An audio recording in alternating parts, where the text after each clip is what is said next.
Hi guys, James at RampantLionReviews again for you today with another beer review. For this one we're going to have a look at another Scottish brewery, and this is one who I have never tried anything from before, so really curious to see how it turns out because it is one of my favourite styles of beer. So for this review we're going to go to Dalkeith, which is a little bit to the southeast of Edinburgh, supposed to be a very pretty little town, and we're having a taste of my first beer from Crossborders Brewing Company. This one is the Heavy. They're describing it as a sublime modern 80 shilling, and it comes in at 4.1% ABV. So yeah, as I've said before on the channel, I love reviewing Scotch ales from all different breweries. I mean, the most unusual ones I think I've had, places I've had ones from so far would be Japan, which was Bear Brewing, and also from Cervejaria Bodebrowing, which was in Brazil. So I always like reviewing this style of beer. Other than Brewdog and Tempest, I don't think I've reviewed many Scotch ales from different breweries here. So it's cool to see that there are breweries out there starting to have a go at these traditional beers, because the focus obviously a lot of the time these days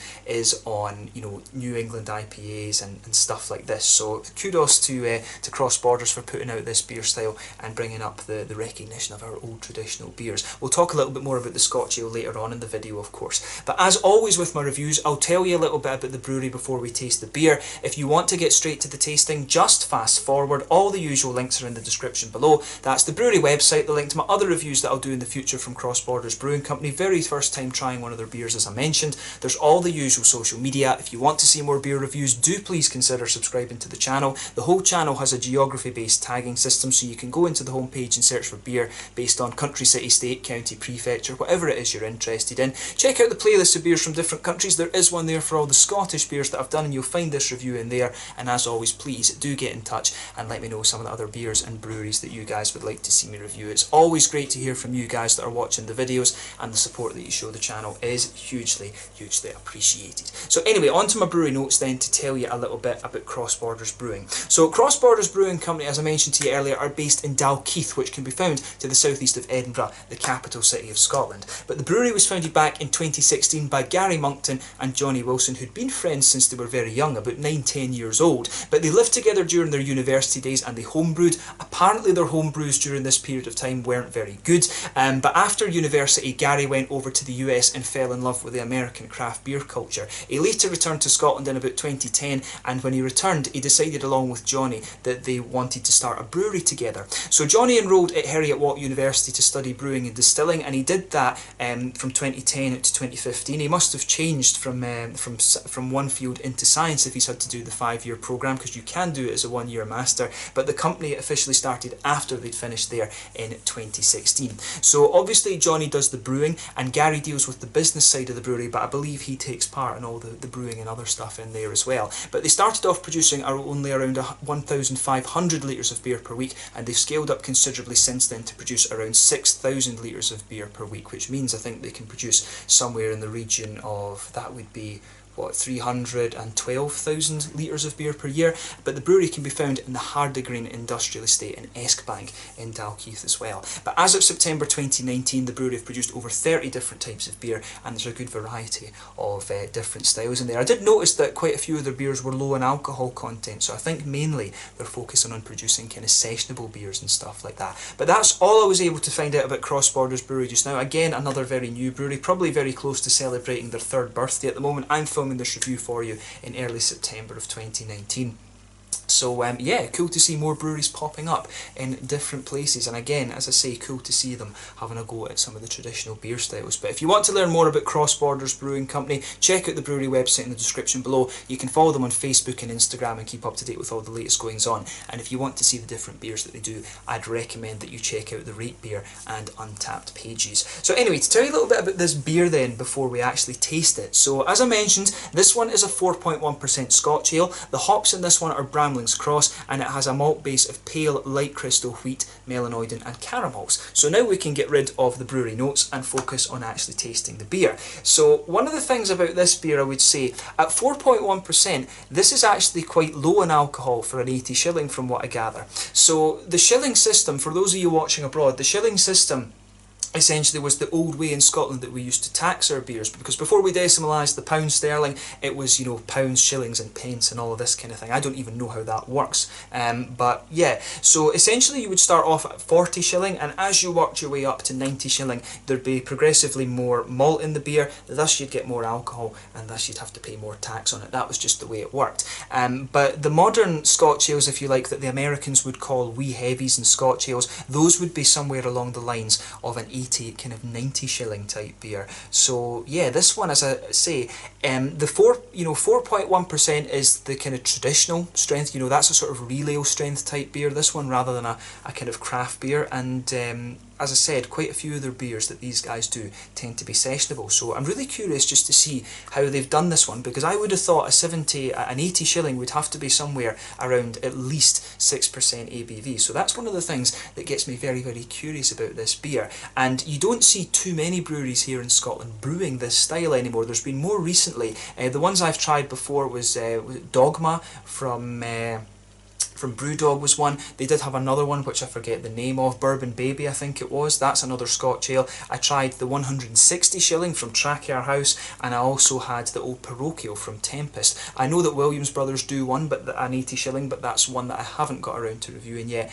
And other than that, I don't think I've actually had any other Scotch ales. Maybe one from Orkney Brewery, but I can't quite remember. But yeah, so interesting, this 4.1% 80 shilling. But yeah, I'll just let you have a little look at the artwork of this beer before we opened it up. One thing I did notice on the back of this, and I've noticed this with quite a few of the Scottish breweries now, back home in Sweden we always get these little things on the back of our cans that tell us we can recycle it and get 1 kroner back. So it's got the Swedish one and it's got the Norwegian one. So I wonder if they are actually starting to export over there now, which is pretty cool, because as I say, I think I'd heard of this brewery the last time I was home in Scotland, but you know, it's one that I've just never actually got around to trying, so kind of cool. But yeah, as you can see, nice, quite modern artwork here. It just says brewed at Crossborders Brewing Company Limited, the Hardigan Industrial Estate, Dalkeith, UK. So it doesn't say Scotland, but that's just me. But yeah, nicely presented beer, 4.1% 80 shilling. Let's get it out and get on with the tasting. And there's one thing I was saying, I was chatting actually, I was in one of my local beer shops today and I was chatting with the owner. They had some beer bibliothèque stuff in. I think the Scottish brewing company should put a little Scottish flag on their on their beers, so that people abroad do know that it's a Scotch product. I like the way that Beer Bibliothèque in Gothenburg over in Sweden do that. Love it. But yeah, as you can see, lovely little can this, a 330ml. This beer was actually fairly cheap as well. It was only like £2.75 or something like that I paid for this. But yeah, so as you can see, and as you would expect for this one then, it's poured a really nice kind of rich ruby colour there. They're saying there was Cara Red in this, so it's not surprising the colour that you get from that. I do wonder if that's a Weirmann malt from Germany, but lovely kind of rich, almost rubyish red colour. In fact, it's maybe not quite ruby, it's maybe more of just a very reddish, dark red amber colour, but 1 or 2 big bubbles sticking towards the side of the glass and a few little ones just heading up towards the bottom of that head there. Incidentally, the head, I would say, it's a kind of mix between a sort of ivory colour and a very, very light sort of fawny beige kind of thing. So yeah, it's faded away just to be a very, very thin foamy layer. There is a degree of haze to this beer, it's obviously, I think it's just because it's been unfiltered pretty much, but you know, nothing surprising about this beer in terms of its appearance. Some of the Scotch ales can be a little bit more dark and mahogany than this, and this one is just a little bit more kind of ruby and amberish. So yeah, let's take a closer look at the aroma then and just see how we get on with this one. That smells really interesting actually. It actually comes across as being quite fruity. So straight away with this beer, you're going to notice that it has almost a little bit of a raisiny sharpness to it. I would say there's a little bit of a juicy figgy quality in there, maybe some blackcurrant, blackberry kind of thing too. So yeah, I really like how that all goes together. I wasn't expecting that from this right away, but when you sugar this beer up, the aroma comes across really nicely. One of the things I've always found with these beers, if you compare the actual Scottish brewed ones and the traditional Scottish ones to the new American ones, the American ones are always a little bit sweeter in the brown sugary qualities and you know, more juicy in their fruity character. But this one really has that traditional, more roasty, slightly grainy malt base to it, which is nice actually. I really like that. And I like both types of Scotch ale, if you like, the more modern American ones and the kind of traditional ones. I really like them both. Big fan of the German Doppelbock and Belgian Quads. I really like my dark brown beers, to be honest. But yeah, this one, the malt base in this is really distinctively Scottish. As I say, I think they're using German malts in here. And the Melanoidin malts, I'm curious to see what they do in this. But yeah, with the malt base then, you can smell a lovely sort of brown bready quality to it. It's almost a little bit like a kind of toasty bread crust kind of thing. Definitely a little bit of richer caramel, slightly toasted at that as well, and also some biscuity notes there. I would also say maybe a bit of a woody quality to this one as well. Definitely a little bit of a nice woody undertone to the beer.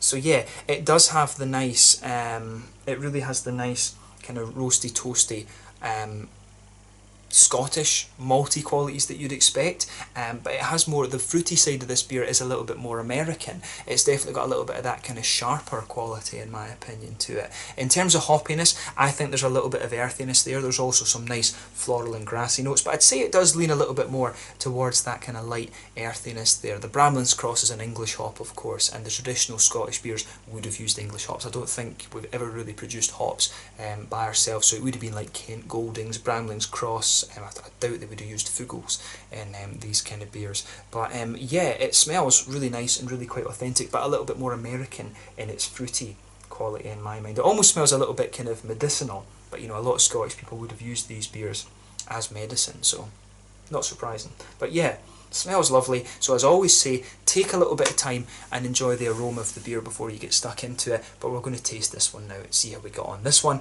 is the Heavy, a 4.1%, 80 shilling, from Crossborders Brewing Company in Dalkeith. Would that be East Lothian or Mid Lothian? I'm not quite sure. But let's get stuck into this one and see how we get on. Slàinte, skål, cheers.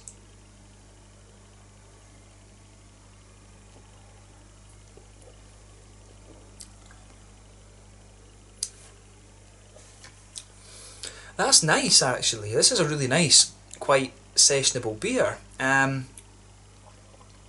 It's you know, it has all the flavour that you would like from a kind of traditional Scotch ale. You know, the Scotch ales, as I mentioned, were always kind of toasty and grainy, a little bit of brown sugar, bit of bready quality, you know, a little bit of earthy hops, and also some kind of fruity qualities, and it has all of that. I would disagree though that this is an 80 shilling. It's not quite big and malty enough to be an 80 shilling in my mind, but it is, you know, it's definitely a Scotch ale. I don't know, would I maybe say this one is like a 40 or 50 shilling, something like that. It's not, in my mind, it's not quite a 40 shilling, an 80 shilling rather, but I think it is a pretty nice beer, I have to say. So thumbs up to Crossborders Brewing for this one. They've kind of pulled, this is kind of interesting, this one, because normally the Scotch ale, in my mind, when I always drink the beer, it's more like a treat beer. It's usually a high alcohol one that you kind of have, and it's a sipper sort of thing. But they've actually made quite a nice sessionable version of it, actually, which is kind of cool, because it is an old tradition, if you like. And even the more kind of traditional breweries here in Scotland, they don't brew these that often either. And so I think Crossborders might be onto something here with that. So thumbs up to them for that.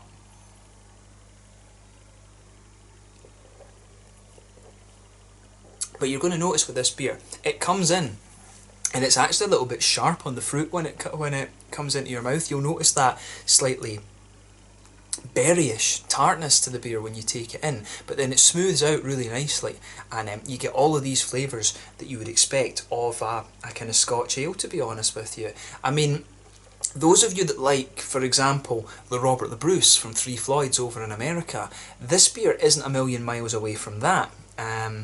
So yeah, it's good. It is good. My only disagreement with this one is that it's an 80 shilling. I think it's not as high on the shilling scale as that, but it's a good beer, and that's the main thing.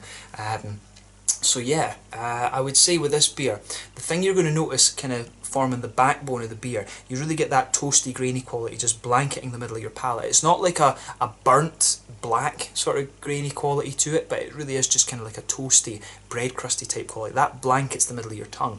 On top of that, you do get some of these nice brown bready qualities there, and that's kind of forming those two things are forming the base of this beer. In the very centre of your palate, that's where you get a little bit of the brown sugar, and it's like a really kind of toasty, slightly well fired caramel, to be honest. It's something like that.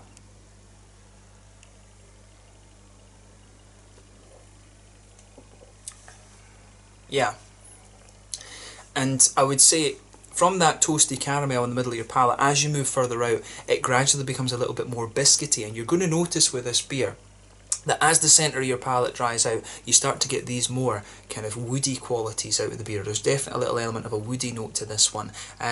Sometimes you can get nutty flavours out of these beers if they're high enough in alcohol, but this one to me is definitely a little bit sort of, it's definitely more kind of light in terms of its, it's definitely, how do you say it, it's not quite as complex. This is a very straight up kind of Scotch ale, if you like, and I like that. It has all the flavours you'd expect, and it's really well mixed. It's a very well crafted beer, this one, I think, and I do think they've done a nice job to bring the Scotch ale down to a level where it could be sessionable. So that's the real kind of niche about this beer, I would say, in my mind. But as I say, if you would have one of these that's slightly higher in alcohol, then you would, you would kind of move a little bit further forward on the tongue, and it would be just from the centre of your tongue, you'd go a little bit forward, and you sometimes have some nutty notes in there. There's maybe some little minimal hints of that in this, but really for me, it's a little bit more woody in its sort of undertony qualities, this beer. But it is nice. I wouldn't hesitate to drink this again. It'd be interesting to try it on keg actually and see what it's like with a slightly kind of thicker and more oily mouthfeel. But as it stands, it really is pretty good. So on the hoppy side of things then, back corners of the palate, you've got a nice little bit of an earthy quality in there. Definitely an English earthiness. I mean, it's a little bit darker than you'd get, for example, from the German noble hops. They're usually a bit sweeter in their earthiness. But as you come further forward, you can feel that earthiness just spreading forward. On the front corners of your palate, you've got a little bit of a floral aromaticity. Then round the very front curve of the tongue, it's a little bit lighter and grassy. Behind the front curve of the palate, of course, that's where you get that nice oily bubble, where those juicy, fruity esters start to push their way out of the beer.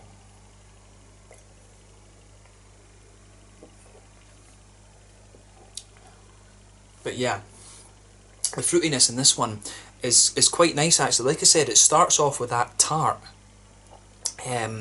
with that really kind of tart, I don't know, it's not quite raspberry, but it's got a tart kind of red fruity quality to it in the beginning, and then it just kind of fades away a little bit, and it starts to become more, it's almost like a little bit more figgy and a little bit more, is it right to say maybe black curranty or something like that? It's got a little bit of a kind of candied strawberry note to it or something like that too.